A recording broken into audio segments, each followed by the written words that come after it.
Yeah, thanks so much for organizing this. It's been exciting to hear about all the different projects. So I'm representing our R34 group along with the other PI on the project, Patrick McGrath, and our co-I, Anchi Wu. And what we have been working on is ways in which to understand social dynamics, do this in naturalistic environments. And in particular, Patrick has a lab that studies comparative behavior, and they study cichlid species as a kind of core model of looking at social behavior, courting and mating rituals that appear in these really interesting species. So I'm sure many of you might have seen some of these, videos of these cichlids that use bower building and other really interesting manipulations of the environment as a way of courting and attracting mates. And so they're interested in looking at these different behaviors, as well as looking at immediate early gene or kind of changes actually in the brain and genetics that occur across these different species. And so in this project in particular, we were interested in being able to build a arena and a environment that allows for a more naturalistic assay of these types of behaviors. So, they've been working over the years to be able to do pose tracking and modeling of the different fish behaviors, usually in kind of smaller tanks where they can maybe get, interactions between a male and a female, as well as a few other females that will kind of come into the arena and provide distractions. And here on the right, we can see some examples of how they'll get, cameras or overhead views. And then what we're seeing here is the output of some pose tracking algorithms. So like deep lab cut that can get the different, parts of the body and capture these really interesting behaviors.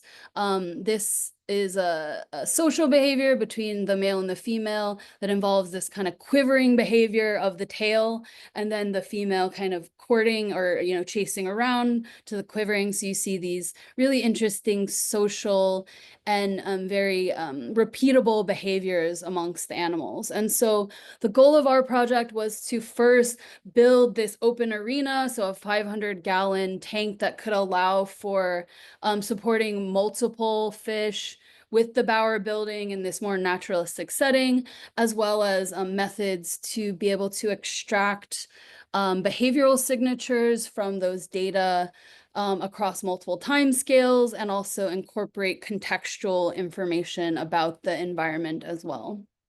And so this is a new collaboration between Patrick and my lab. I'm more focused on the data analysis and behavior modeling, and they're now currently setting up this new arena. So far they have, set up a lot of the initial framework for things, and we're now getting multi-view data, as well as able to house these cameras underwater.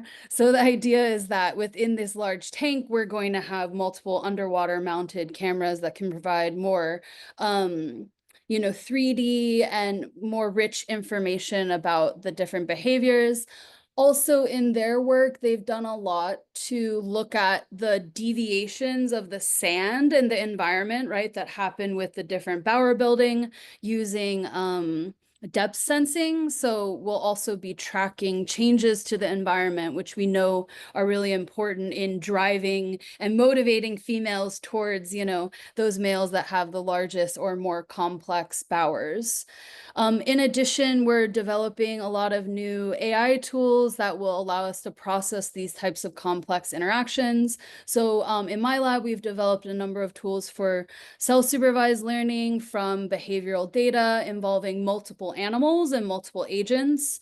And so in those works, we have done a lot to extract information about like short-term dynamics. So maybe things like what we've been talking about, different motifs, like the scooping and the spitting and, the different quivering behaviors. But then in addition, we want representations that tell us about the long-term dynamics of how these mating behaviors or the interactions between the animals could be shifting and changing over time. And so we're really thinking a lot about these short-term and long-term interactions, and also working on incorporating graph structures or other ways to really get at these multi-agent interactions as well, and incorporating that into these frameworks. So in terms of next steps, I think all of One us minute. are running into a lot of challenges in dealing with this type of pose tracking and key point and behavioral data, noise in where the key points are, or lost tracks across the fish going out of the frame, and also just different data sets that might come from different configurations and tanks. So in my lab, we're working a lot on developing new architectures for behavior modeling.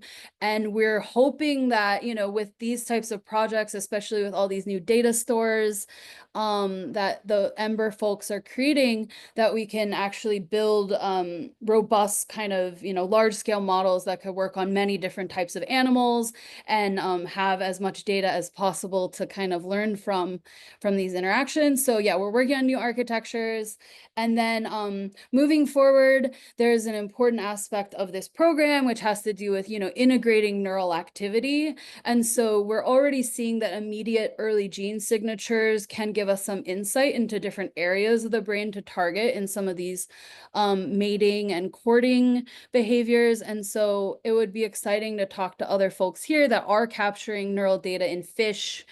We don't have a transparent species, but there are work in that direction. So we're hoping to work in the later phases towards incorporating neural data into this setup.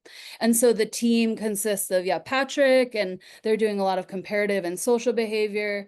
My group, as well as Anchi Wu and her lab, who are also experts in pose estimation and behavior modeling.